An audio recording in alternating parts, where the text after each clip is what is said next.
Hi, I'm Linda DeSimone, designer and decorator, and today we're going to discuss how to make a king-size duvet cover.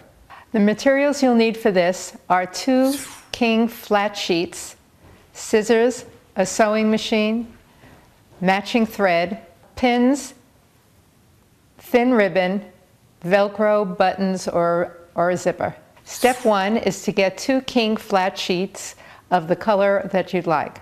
Using king flat sheets are a good choice because they're the right size and you can get them to match the other linens in your room.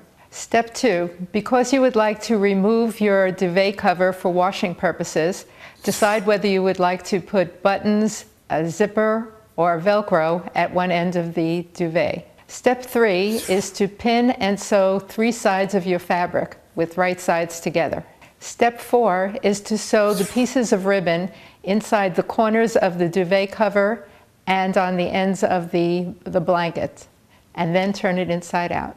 Step 5 is to tie the ribbons from the corners of your blanket to the corners of the duvet cover and close it up. I'm Linda DeSimone, and that's how to make a king-size duvet cover.